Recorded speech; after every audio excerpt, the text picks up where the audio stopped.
the man, William Burchell. So I guess most of the stories tonight are stories about journeys. I have been following William Burchell's journey. He came here 200 years ago. He took away 63,000 plants. He named a whole lot of species, as you've heard. He really came as an adventure, and it was an incredible journey. And I've been following that. The reason I'm followed, I got hold of his map. That's a 200-year-old map, which he made himself by counting the revolutions on the wheel of his cart. He also had a sextant and other things to help him along. But what intrigued me about that was that the journey out was to a place called Lotze. This is Cape Town in 1811. The man we're talking about is multi-talented. He can do almost anything, it seems. Maybe the only thing I've found so far that he can't do is cook a steak. And there's some doubt about whether he can swim. The reason he's in Cape Town by himself is that he was jilted. A woman, Lucia Green, was coming to join him in St. Helena, and along the way she transferred her affections to the ship's captain. He designs his own cart. He's actually sickeningly talented. And I had very little interest in the guy, but I must say I've got more and more fascinated by the man and the mind, and that's really why I've been following on the bicycle. I've got that slide there in part to tell you this. William Burchell could not have done his trip on a bicycle. The bicycle was invented, as we know it, 60 years after his trip. He predates people like Livingstone by a long way. So here's Strand Street, the one he knows in 1811. There's slavery at the time. It's relatively benign, though, it seems, because the slaves are required to do no more at night than carry a light. Otherwise, they could be up to no good. But they can also be entrepreneurial, it seems. They can sell their labor, but they have to obviously turn over the profits to their slave owner. That's Strand Street, where he stayed 200 years later. It's now a gold museum. Cape Town had earthquakes at the time, and people were living in Grand Parade for fear of the earthquakes. And his bedroom actually had a crack through it. Here's the castle as he drew it.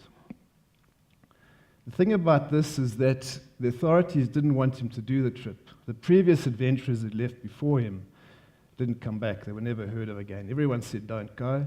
Maybe because he was jilted, he went anyway. So every road in and out of Cape Town at that time went through the castle, and I thought I might have to get permission. But when I looked more closely at the maps, I saw actually there was a sort of bit of a sneak, so I took the sneak.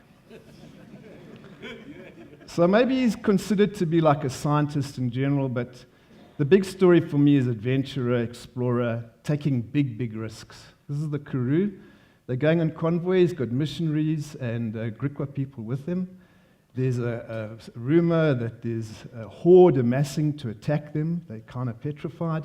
They do eventually come across 5 Xhosa people. This is the place he wants to go. I'm following the 200-year map on the story. It's the forgotten highway these days. It's the main road. You can see the wagon tracks nearby.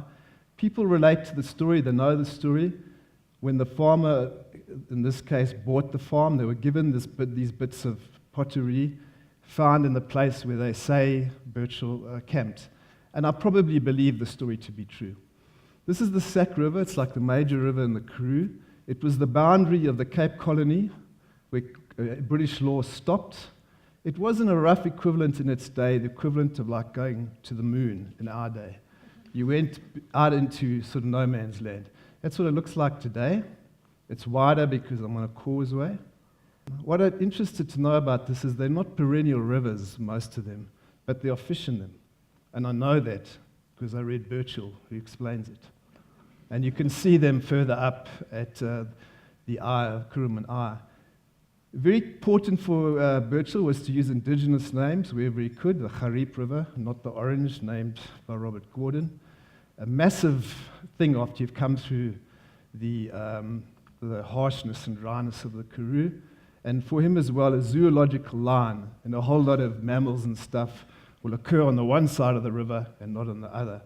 Okay, so in all he does 7,000 Ks. I've done about 2,200 of those Ks, including a bit through Bushman land, where he goes without a wagon through incredible, everybody said don't go. The Khoi people said don't go, but he went. And he got more staff to be able to continue as far as Lotze. So this is the place that in its day, is as big as Cape Town, and it's where he was going. And he had to really stop his journey here because he could get nobody to go further north with him. You find this place today by looking at Google Earth and seeing all the rock crawls, hundreds and hundreds of them. So I met the local community and told them about my trip. I'm just going to talk 2 or 3 things about Burchell after this. He leaves for the UK. He spends most of his life writing up his book, cataloguing his stuff. His best days are his South African days. He never publishes anything of any note afterwards. He does go to Brazil, but hardly anything is published. And it's a kind of an unhappy, sad life compared to his great days in South Africa. He commits suicide aged 82 with a terminal illness. This is the inside of his wagon. He's described by one of our writers, J. Mkutsia, as being somebody who was really in love with England, green and all this stuff. I think J.M. hasn't read it because if you read what he's writing here near the Hung Clip, you can see that he is enamored with what he is seeing. And he writes beautifully about it. He also writes in 1811 about the need for botanical gardens. 100 years later, we get it. So I hope I've caught something of a fascinating character and an inspiring one as well, I think. Thank you.